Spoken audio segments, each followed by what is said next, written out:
Hello student, welcome to our my channel Rohit star study. आज हम बात करने वाले हैं आपका जो टॉप 10 क्वेश्चन है। आपका टॉप 10 क्वेश्चन जो 2015, 2016, 2017, 18, 19, 20 बोर्ड एग्ज़ाम के पेपरों से प्रीवियस जो पेपर हो चुके हैं उनमें से लिए गए टॉप 10 क्वेश्चंस हैं जो बार बार रिपीट्स हो रहे हैं बोर्ड एग्ज़ामों में।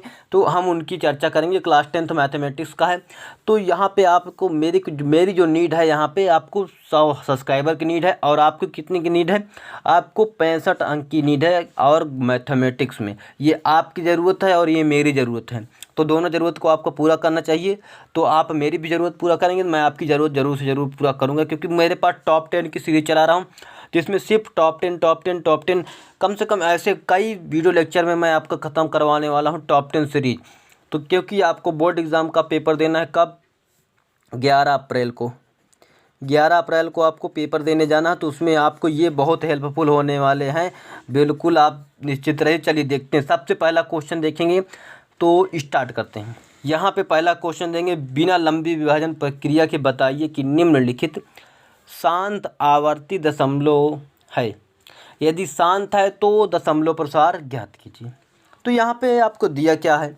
ये सवाल दिए, ये सवाल दिए, दो सवाल दिए हैं, इसी को सॉल्व करना है। अब बात करें हम शांत और अशांत की। देखो, शांत तब होता है, ये आपका चैप्टर नंबर 1 का ही ये वास्तविक संख्या है। शांत जब होगा, जब शांत होगा ना, तो इनके जो हर के गुणनखंड करोगे, हर कुछ कोई भी हो सकता है, हर के गुणनखंड करोगे तो 2 और 5 आएंगे, 2 की घाते m तथा 5 की घाते n। तो ऐसा आएगा। हर का अंश तो कुछ भी हो सकता है, पर लेकिन हर क्या होना चाहिए आपका? हर का गुणनखंड करें तो 2 आना चाहिए, या तो 5 आना चाहिए, या तो दोनों साथ में होना चाहिए, 2 या 5 या दोनों साथ में। इसके लिए आपको देखना, सबसे पहला क्वेश्चन देख लेते हैं। 3/8 लिखा है, इसके हर के गुणनखंड करेंगे तो 3/2 गुणे 2 गुणे 2 ऐसे मिलेगा कि नहीं? अब इसको क्या लिख सकते हैं? 3, 2 की घाते कितनी बार है? 1 2 3, जितना है जितनी बार है उसकी घाते उतनी हो जाएगी। 2 की घाते 3/2 की घाते 3। बात समझ में आ रही? तो दशमलव प्रसार भी ज्ञात करना है। तो यहाँ पे अब क्या पता चल रहा है कि यहाँ पे 2 है, 2 आएगा तो शांत होगा, 5 आएगा तो शांत होगा, दोनों साथ में आए, 2 गुणे 5 आए तो भी शांत होगा, 2 की घाते 4 आए और 5 की घाते 3 आए तो भी शांत होगा। 2 की घाते कुछ भी हो सकती, 5 की घात भी कुछ भी हो सकती है, ठीक। तो अब इसके बाद क्या है? यह शांत दशमलव प्रसार होगा, अतः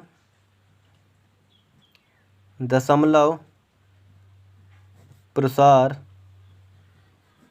शांत होगा। तो ये सिद्ध होगा, दशमलव प्रसार शांत होगा। शांत के लिए क्या, क्यों हो रहा, कारण भी दे दीजिए ना आप। चूंकि हरों का गुणनखंड 2n × 5m के रूपों का है। तो इस प्रकार ये, क्योंकि ये इनका जो हर का गुणनखंड है वो इसके रूप के हैं, ठीक, 2n तथा 5n के रूप के हैं। तो ये सिद्ध हो गया। अब तो आप सिद्ध कर लिए। अब उसके बाद दशमलव प्रसार भी ज्ञात करना है, तो हमें इस सवाल को फिर से लिखना होगा। तो ये आया था इतना, अब लिखेंगे। अब शांत के लिए बोलता तो बस इतने से छोड़ देते, शांत हो गया। और यदि दशमलव प्रसार ज्ञात करने के लिए सवाल में दिया है दशमलव प्रसार भी ज्ञात करना हो, तो दशमलव प्रसार ज्ञात करने के लिए आपको क्या करना होगा? इस सवाल को जो यहाँ पर से सवाल हुआ था, 3 की घाते 3/3 की घात 2 की घाते 3 ऐसे था। तो अब एक संख्या होती 5, ऐसी संख्या गुणा करवाना कि 5 की घात और 2 की घात बराबर हो जाए। तो 5 की घाते 3, 5 की घाते 3 का इसमें गुणा करवा देना है। तो यहाँ पे गुणा करवाएंगे तो इसका 5 की घाते 3 का मान होता है 125, मतलब 5 को 3 बार गुणे में लिखना। 5 × 25, 25 × 5 125 होगा। तो यहाँ पे 125 × 3 हो जाएगा, 3 × 125/2 की घाते 5 × 5 की घाते 3। जब आप देखे होंगे, जब आधार समान होते हैं, घाते यहाँ पे 3 की घात 5, 2 की, देखिए यहाँ पे 2 की घात 3 थी। तो जब घातें समान होती हैं तो आधार क्या हो जाते हैं? आपस में गुणा हो जाता है। तो घातें समान है तो घात को ऐसे ले लेंगे, घात ये 3 है, आधार का गुणा करेंगे तो 10 हो जाएगा, ठीक।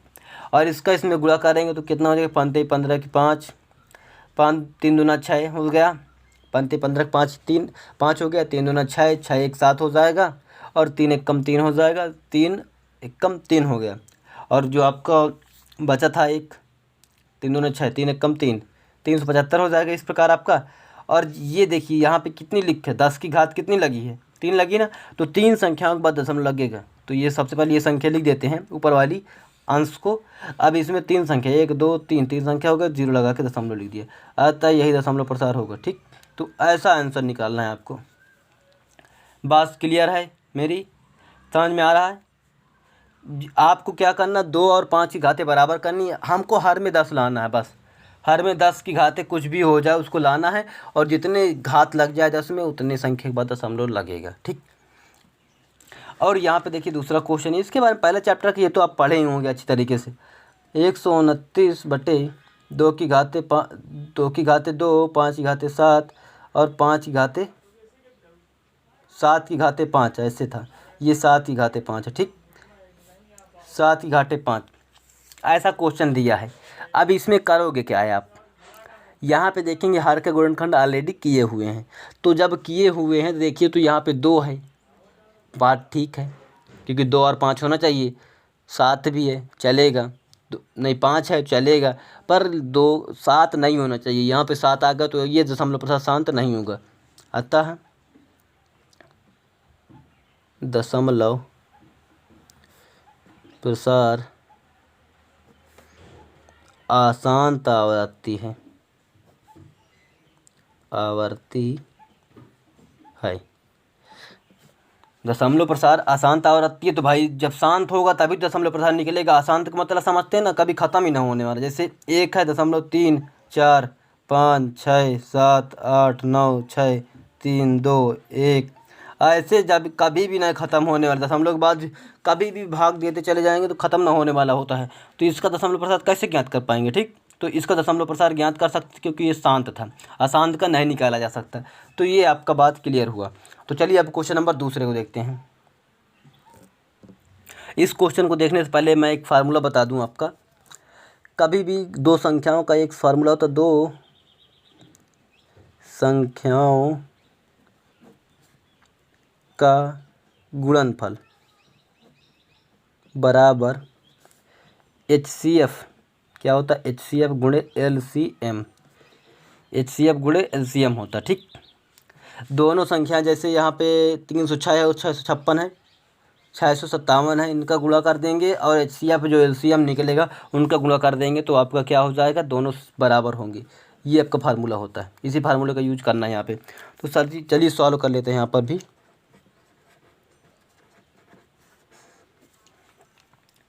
अब करना क्या है, आपको दिया क्या है जो वो लिख देंगे। दिया है HCF 306, 657 का 9 दिया है, मतलब दोनों संख्याएं ये हैं, इनका HCF कितना है 9 है। और क्या ज्ञात करना है आपको, LCM ज्ञात करना है। ज्ञात क्या करना है, LCM 306 और 657 का LCM ज्ञात करना है ये। अब फार्मूला यही होता है, यही फार्मूले में लिख देंगे, दोनों संख्या का गुणनफल, फार्मूला यही लिखेंगे, दोनों संख्याओं का गुणनफल बराबर HCF इंटू LCM। ठीक, अब यहाँ पे दोनों संख्याएं क्या, 306 इंटू 657, यही तो है। HCF क्या दिया है 9 दिया है, LCM क्या दिया है, कुछ नहीं दिया है, उसे तो ज्ञात करना है ना। ऐसे रखेंगे। अब आपको सरल आ रहा, समझ में आ रहा कैसे होगा। ये भी आपका चैप्टर नंबर 1 से बहुत बार पूछा जाता है, मैंने रिपीटेड क्वेश्चन से इसको लिया है। तो ये इधर गुणे में इधर साइड में काहे में आएगा, भाग में आएगा। तो क्या हो जाएगा, LCM बराबर 306 इंटू 657/9।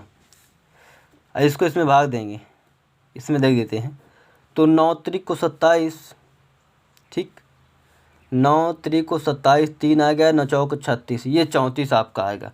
तो LCM बराबर आपका कितना मिलेगा, जो LCM आपका मिलेगा वो कितना मिलेगा आपको, LCM बराबर आपका मिलेगा, गुणा कर लेते हैं इसका इसमें, 34 का 657 में,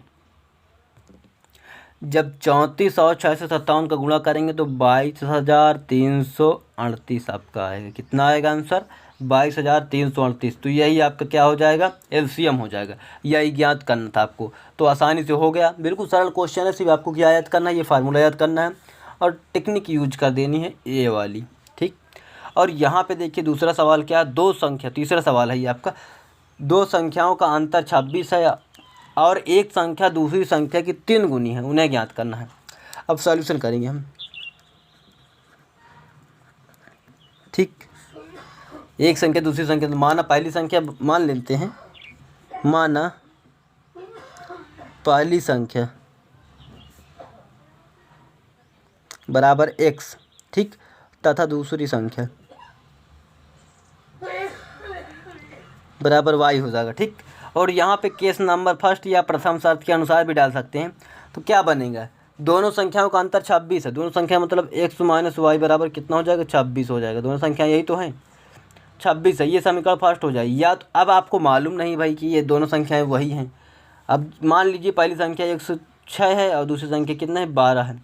अब मतलब 26, 36, 12, 32, तो एक 32 है संख्या, दूसरी संख्या 26 है। इनको घटाएंगे ना आपस में तो क्या हो जाएगा? इनको आपस में घटाएंगे तो 26 आएगा। ये माइनस का 26 आएगा। अगर 32 को इधर ले आएंगे और 6 को इधर ले जाएंगे तो ये कितना आ जाएगा? सिर्फ प्लस का 26 आएगा। तो आपको मालूम नहीं है कि ये दोनों संख्याएं में कौन बड़ी है कौन छोटी है। बड़ी से अगर घटाते हैं छोटी को तो आराम से निकल जाएगा, प्लस में आएगा, और नहीं तो ऋणात्मक हो जाएगा। तो यहाँ पर हम दो समीकरण मान लेते हैं। दोनों समीकरणों को हम यूज कर सकते हैं इसी में। तो y माइनस एक्स बराबर 26 भी लिख सकते हैं, ठीक। क्या मालूम ये वाली संख्या छोटी हो, और क्या पता ये बड़ा भी हो सकता है। ये इसके लिए हमें संभावना बता सकते हैं, दोनों केस भी मान सकते हैं। अब केस नंबर सेकंड, ये बात से आप एक ही केस मान लीजिए, कोई दिक्कत नहीं, ठीक। यूज करना एक ही को है, पहले वाले को ही, दूसरे को नहीं यूज करना है। एक संख्या दूसरी संख्या की 3 गुनी है, मतलब एक संख्या ये है, दूसरी संख्या ये है, 3 गुनी ये वाली एक संख्या दूसरी संख्या की 3 गुनी, ये 3 गुनी है, ठीक। ये 103 गुना है, तो इसमें 3 गुणा करना पड़ेगा ना, तभी दोनों पक्ष बराबर। ये 3 गुना पहले से है, 3 के इसमें गुणा कर देंगे, दोनों पक्ष बराबर, समीकरण सेकंड मान लेंगे।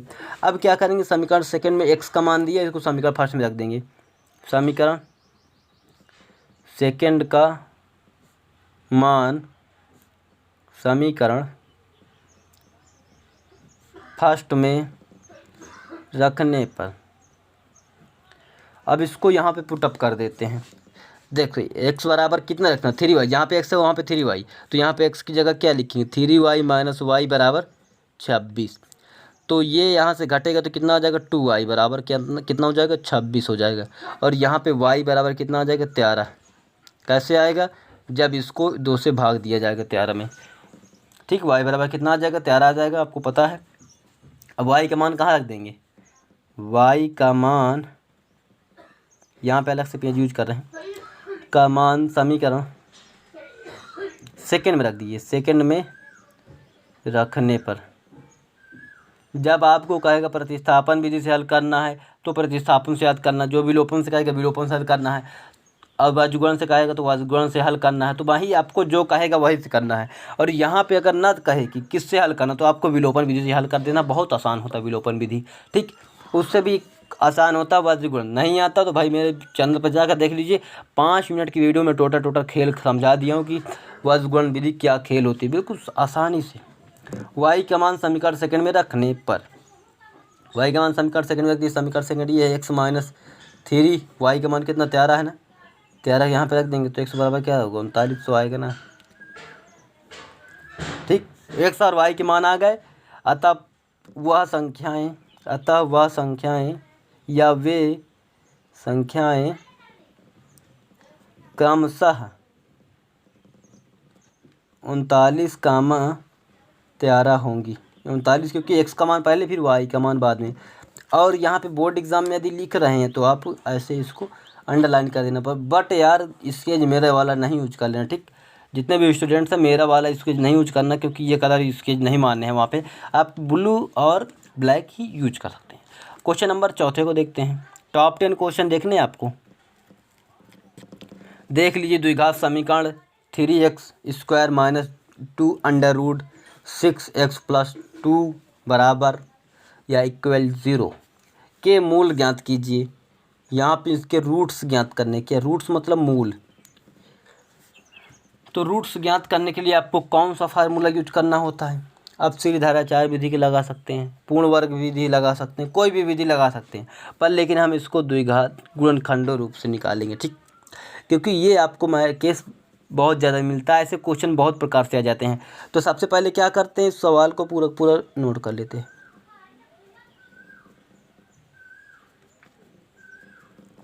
अब इन दोनों में क्या करते हैं, ये इधर से गुणा करवा देते हैं। तो गुणा करेंगे तो 6 हो जाएगा ना, 6 के 3 दूना 6 तो होगा, 6 के गुणनखंड करेंगे तो कोई नहीं मल्टीप्लाई करता, इसको छोड़ दीजिए। 6 के आया तो 3x² माइनस ब्रैकेट में x प्लस इतना प्लस 2, ऐसे लिख देना है। अब कोष्टक में ये धन का निशान है ना, धन का, तो जोड़ के हमें ऐसी संख्या लाना है कि 2√x आ जाए। जोड़ के क्या लाना, 2√x इसके से, इसमें से। तो √6 और √6 इनको आपस में गुणा कर देंगे कितना हो जाएगा, 6 ही तो होगा ना आपका। तो 6 के गुणनखंड क्या हो जाएंगे, √6 और √6। ये 6 क्यों हो रहा है, क्योंकि 6 चंग 36 हो जाएगा, 36 को बाहर निकालेंगे तो 6 ही निकल के आएगा, ठीक। तो √6 और √6 का आपस में गुणा करेंगे तो वो 6 प्राप्त होगा। तो ये क्या होगा, 6 के गुणनखंड ये होगा √6 √6। तो यहाँ पे हम लिखेंगे √6x प्लस √6x, और इनको जोड़ दोगे ना तो 2√6x आ जाएगा। क्या आ जाएगा, 2, क्योंकि अंडर रूट में जब जोड़ी जाती हैं संख्याओं को तो क्या आप बगल बगल की संख्याएं नहीं है कुछ, तो एक यहाँ पे है एक यहाँ पे है, तो एक के जगह 2 हो जाएगा, और अंडर रूट की संख्या कभी परिवर्तित नहीं होती, ठीक। जैसे कि ये x प्लस x जोड़ने पर कितना आ जाता है, 2x। उसी प्रकार देखिए x नहीं बदला, इसी प्रकार ये अंडर रूट का भी पूरा सिस्टम वही होता है, ठीक। और यहाँ पे देख लीजिए, यहाँ पे देखेंगे 3x² माइनस 0 बराबर में रहेगा, और यहाँ पे ये माइनस कोष्टक खोलेंगे, जब चिन्ह बाहर माइनस का होगा तो कोष्टक के अंदर चिन्ह बदल जाते हैं, या क्लास 6 में सीख चुके हैं। इसके लिए तो मैं बताना बिल्कुल चाहूँगा ही नहीं, आप समझ सकते हैं कि कैसे लिख दिया मैंने, ठीक। अब इन दोनों में आपको कॉमन क्या मिल रहा है, इन दोनों में आपको कॉमन क्या मिल रहा है, इनमें क्या मिल रहा है। इसके गुणनखंड करेंगे तो कितना मिलेगा, इसके गुणनखंड करिए, इसके गुणनखंड करेंगे तो आपको √3 इंटू √2 मिलेगा ना, ठीक। और इसके गुणनखंड करेंगे तो √3 इंटू √3 मिलेगा ना, क्योंकि गुणा करेंगे तो बाद में 3 ही आने वाला, ठीक। 3 √3 प्लस √3, तो यहाँ से ये 3 कॉमन मिलेगा, तो यहाँ पे √3 कॉमन मिलेगा, तो इसमें बचेगा क्या, √3x कॉमन मिलेगा। यहाँ पे x भी है ना, इधर √3x कॉमन मिल गया। उसके बाद क्या करना है आपको, सीधे से क्या करना है, √3 कॉमन जब मिल गया तो आपको यहाँ पर से √3 कॉमन ले लेंगे तो बचेगा क्या, √2।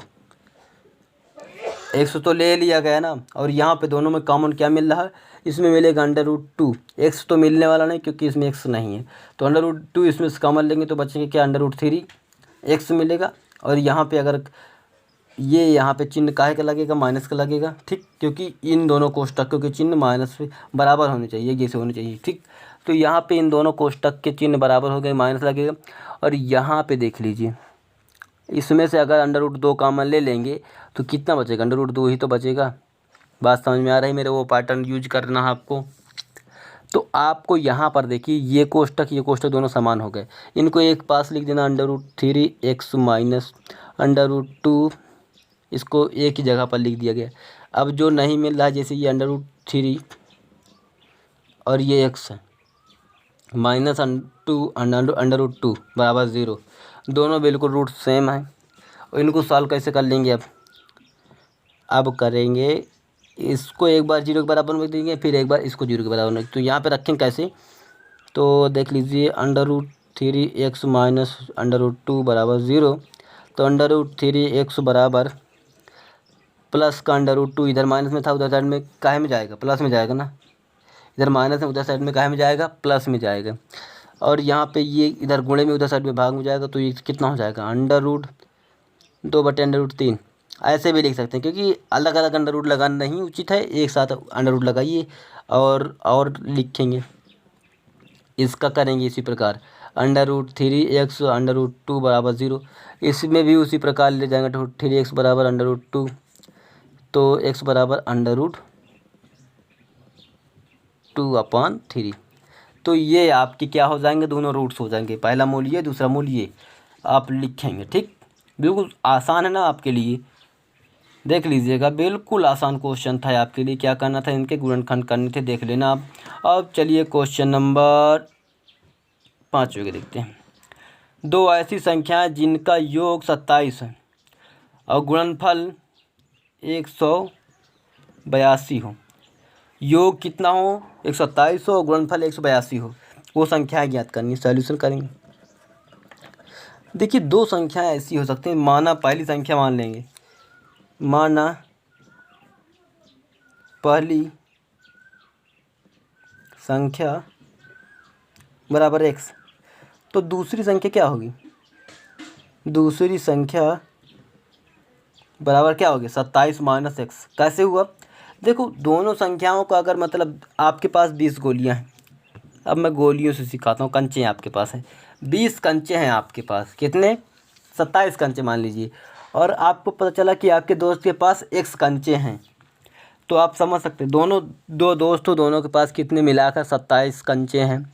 आपको पता चला कि आपके दोस्त के पास कुछ कंचे हैं, कुछ कंचे मतलब x कंचे हैं, तो आप अब आपके पास कितने कंचे बचेंगे भाई, जितने उसके थे उतने से घटा ले मेरे 27 से, तो दोनों के 27 से उतना घटा ले तो मेरा बराबर मिलेगा। तो वैसे इसमें भी हो रहा।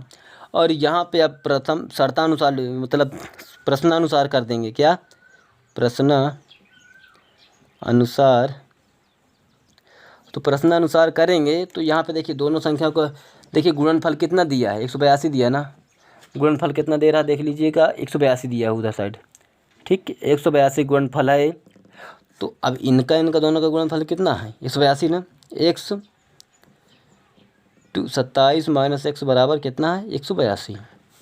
सॉल्व करना, इस केस में गुणा कर देंगे 27x, इस केस में गुणा करेंगे तो माइनस का x² बराबर 182, और इसको इधर साइड में ले आएंगे तो माइनस का x² प्लस 27x माइनस 182, क्योंकि इधर साइड वाले को इधर साइड ले आया गया। ठीक, और यहाँ पर आपको क्या करना, माइनस से पूरे समीकरण में भाग दिलवा देना। किससे, माइनस से, तो माइनस से पूरे समीकरण में गुणा करने पर, समीकरण में गुणा करेंगे। ठीक, गुणा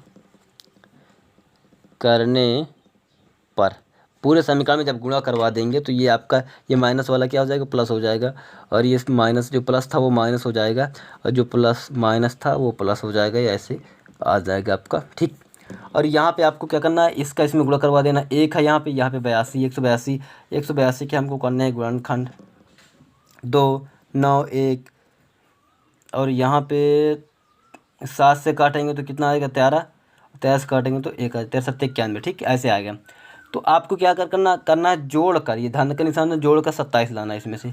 तो कैसे लाएंगे, 7 दूनी 14, 14 और 13 जोड़ेंगे कितना हो जाएगा, 27 तो होगा ना, 14 और 13, देखो 7 दूनी 14 हो गया है, और ये 13, इनको जोड़ के कितना आएगा, 27 आएगा ना।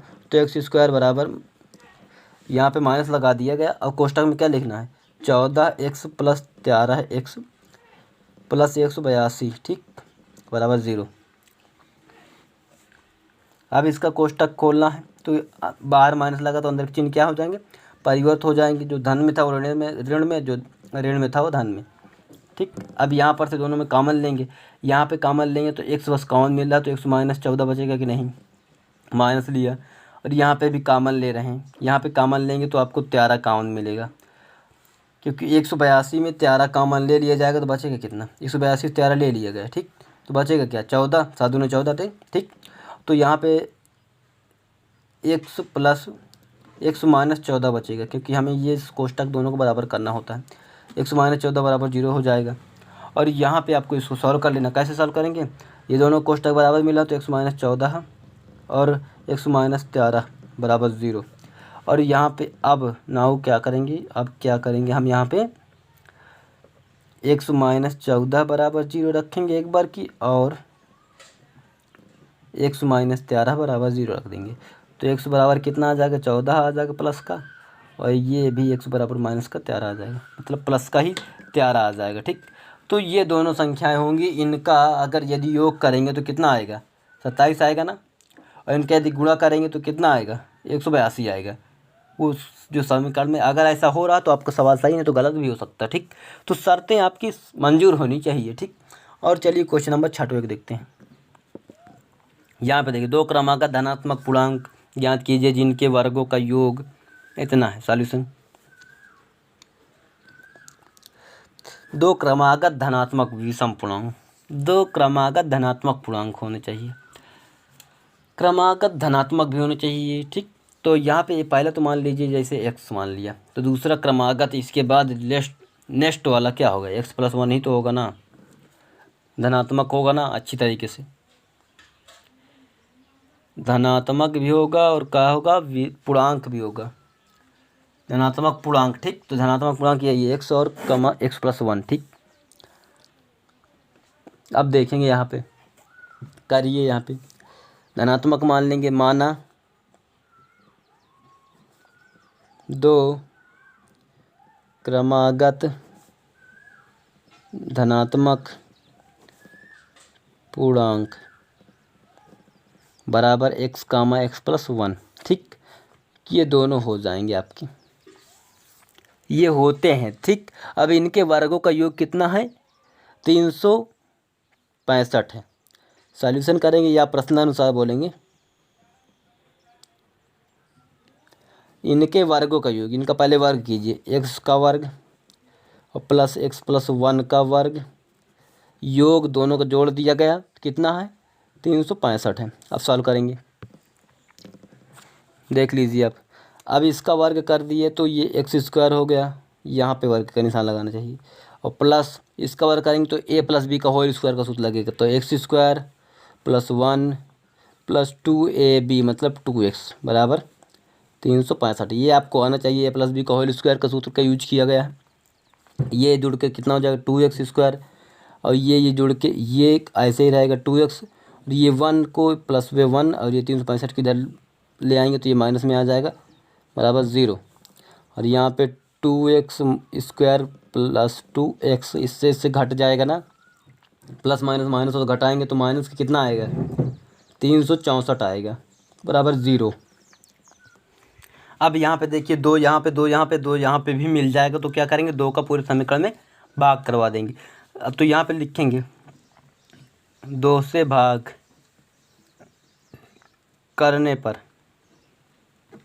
तो यहाँ पे 2 से भाग करेंगे तो x² हो जाएगा प्लस x आ जाएगा, इसमें 2 से भाग करेंगे तो कितना आएगा, 1 और 164 होगा। तो कैसे करेंगे, 16 8 दूना 16 और 2 दूना 4, 182 आएगा आपका। ठीक, इस प्रकार। और यहाँ पे देख लेना, आपको 182 गुणनखंड करने होंगे, तो गुणनखंड करेंगे 182 से, 182 में 2 का भाग देंगे तो ये आएगा आपका, ये आएगा 8 दूना 16 की 6, कितना आ रहा, 9 दूना 18, 91 आ गया, 182 2, फिर 7 से काटेंगे इसको तो ये 13 आ जाएगा, फिर यहाँ पे 13 का भाग देंगे इसमें तो 1 आ जाएगा। तो यहाँ पे भी आपको क्या मिल रहा है, 13 और 14 मिल रहा है, तो देखिए 14 हो जाएगा और ये 13 हो जाएगा, ऐसा मिला। अब 14 से 13 घटा देंगे तो कितना आएगा, 1 तो आ जाएगा ना, 1 आ जाएगा, 100 मतलब 1 आ जाएगा, क्योंकि यहाँ पे घटाने का निशान बना था, उसमें जोड़ का था तो जोड़ के लाए थे 27, यहाँ पे घटाने तो घटा के लाएंगे, तो x² + 14x - 13x - 182 बराबर 0। दोनों में से कोष्टक खोलेंगे तो आपकी बार कोई परिवर्तन नहीं होगा, क्योंकि ये आपका धनात्मक ही था। तो यहाँ पे देखेंगे, करते चलेंगे अभी, देखेंगे x - 13x - 182 बराबर 0, दोनों में से कॉमन लेंगे, इसमें से कॉमन लेंगे तो ये आपका मिलेगा x + 14 - 13, इसमें से कॉमन लेंगे तो x + 14 मिलेगा बराबर 0 मिल जाएगा। ठीक है, आपको समझ में आ रहा है मेरा कहना, x + 14 x - 13 बराबर 0, क्योंकि ये दोनों कोष्टक समान थे और इसको यहाँ पे रख दिया गया। ठीक, ऐसा हुआ है आपका। अब यहाँ पे देखिए, आपको x का मान निकालना है, तो एक बार इसको बराबर में 0 रख देते हैं, एक बार इसको बराबर में 0 रखेंगे, तो यहाँ पे नाउ करेंगे क्या अब, तो देखेंगे देख लीजिए यहाँ पे दिखाई दे रहा है आपको, नहीं तो मैं एक नया पेज लेके आऊँ क्योंकि यहाँ पे जगह कम बची है। तो देख लीजिए नया पेज यहाँ पे आ गया। तो देखेंगे यहाँ पर से हमारा कहाँ तक सवाल हुआ था, यहाँ तक हुआ था। इनके रूट्स आ गए, ये हैं x माइनस 14, x प्लस 14 है, x माइनस 13 है, बराबर 0 है 9। अब इसके बाद हम क्या करेंगे, इसको बराबर में रख देंगे 0 के, x प्लस 14 बराबर 0, कामा या और लगा के x माइनस 13 बराबर 0, और ये x माइनस का 14 आ जाएगा इसमें, ठीक है, ये प्लस में था उधर साइड माइनस में चला जाएगा, और इसमें आएगा x बराबर 13 आएगा वो भी प्लस का। तो यहाँ पे ये तो अमान्य हो जाएगा क्योंकि वहाँ पे क्या बताया था धनात्मक के लिए, ऋणात्मक आ गया, ठीक, क्योंकि यहाँ पे दिया क्या था 2 क्रमांक धनात्मक पूर्णांक, तो यहाँ पे धनात्मक मान्य होगा, अमान्य हो गया, ठीक, ये वाला, ठीक, ये अमान्य है तो मान्य ये होगा। तब पहला पूर्णांक क्या हो जाएगा, 13 हो जाएगा, और दूसरा क्या होगा x प्लस 1, क्योंकि इसमें देखिए x का मान में क्या करना है 1 जोड़ना है ना, तो दोनों क्रमागत कितने हो जाएगा, पूर्णांक कितने हो जाएगा, क्या हो जाएगा, इसमें 1 जोड़ देंगे 14 हो जाएगा। यही आपका आंसर आएगा, तो 14 ही है आपका, ठीक, पर लेकिन वो अमान्य हो गया था, या इस तरह निकालेंगे तो वो मान्य होगा, ठीक। ये जानकारी आपको होनी चाहिए, दोनों क्रमागत पूर्णांक निकाल आए आपको। और चलिए क्वेश्चन नंबर आपके ये वाले देखते हैं, ये भी आपका बहुत इंपॉर्टेंट क्वेश्चन है। इसमें देखिए मूल्स ज्ञात करवाने के लिए कह रहा है, तो सबसे पहले आपको इस समीकरण को हल करना है। सॉल्यूशन x माइनस 1/3 बराबर 0, तो यहाँ पे 1/3 नहीं है, ये x है, और यहाँ पे 1/3 था, कुछ ऐसा सवाल था, मेरी गलती है, तो मैंने ऐसा लिख दिया होगा। तो यहाँ पे देखिए ऐसा सवाल था, देखो एक बार चेक कर लेता हूँ, नहीं तो यार गलती हो जाए बाद में तो फिर क्वेश्चन वीडियो भी लेंदी हो सकता है।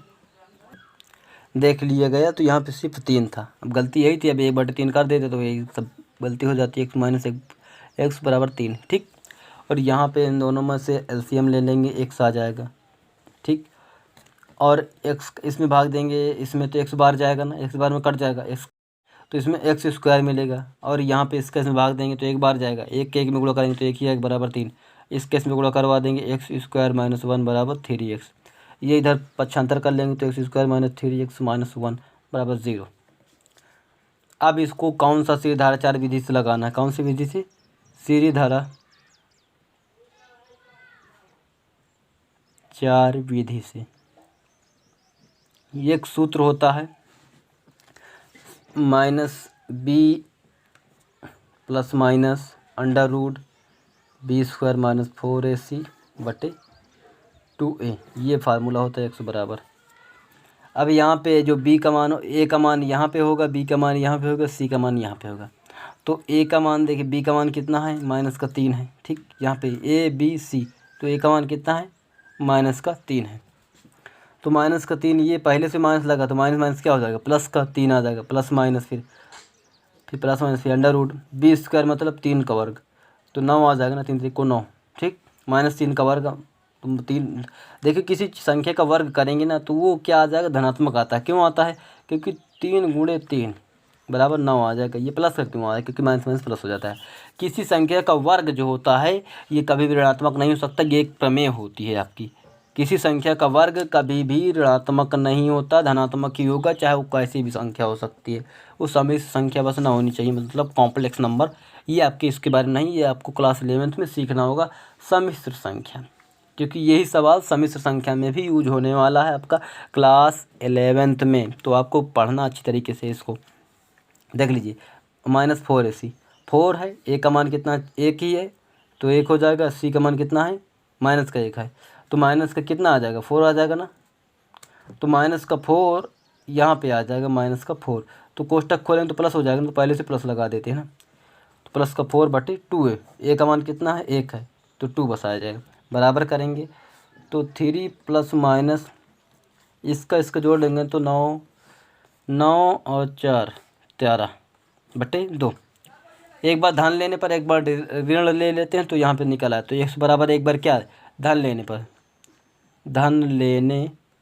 पर x बराबर क्या आ जाएगा, 3 प्लस अंडर रूट 13 अपॉन 2 और एक बार ऋण लेने पर तो x बराबर क्या आ जाएगा, यहाँ पे धन ऋण दोनों चिन्ह थे ना, तो एक बार ऋण ले लेंगे 3 माइनस √13/2 ये इतना आपको मिल जाएगा। तो ये दोनों आपके रूट्स हो जाएंगे। तो आपके मूल से जो निकालने थे या ऐसे निकालने थे, बहुत इंपॉर्टेंट क्वेश्चन था, आप इसको देख सकते हो दोबारा, इस सवाल को सॉल्व किया गया अच्छी तरीके से। तो आप चलिए क्वेश्चन नंबर किसको देखते हैं, 9वें को देखते 8वें को देखते हैं। चलिए क्वेश्चन नंबर 9वें और 10वें को देखते हैं। द्विघात समीकरण में के का मान ज्ञात कीजिए जबकि उसके मूल क्या हो, समान हो या बराबर हो। मूल समान होते हैं तो विविध कर क्या हो जाता है, जो आपका डिस्क्रिमिनेंट होता है वो डी उस 0 के बराबर हो जाता है। ठीक, ये आपका फार्मूला होता है। तो चलिए देख लेते हैं, सॉल्यूशन करेंगे इसका। पहले सवाल का देखेंगे, विविधकर बराबर सूत्र होता है डी बराबर होता है b² - 4ac, ये आपको मालूम है। तो क्या हो जाएगा, ये अगर हो 0 के बराबर, अगर 0 के बराबर होगा तो मूल बराबर हो जाएंगे। तो क्योंकि मूल बराबर यहाँ पे दिया है तो क्या हो जाएगा, b² - 4ac बराबर 0 हो जाएगा। ठीक, अब यहाँ पे b का मान क्या हो जाता है, a b c, b का मान क्या हो जाएगा k का वर्ग -4 इंटू a का मान 2 हो जाएगा ना, c का मान कितना हो जाएगा 3 बराबर 0। अब इसका क्या करेंगे, वर्ग कर देंगे, ऐसे ही करे रहेंगे, इसका इसमें गुणा कर देंगे, 3 दूना 6, 6 चौक 24 बराबर 0। और यहाँ पे k बराबर क्या होगा, प्लस का 24 हो जाएगा, ये k² है।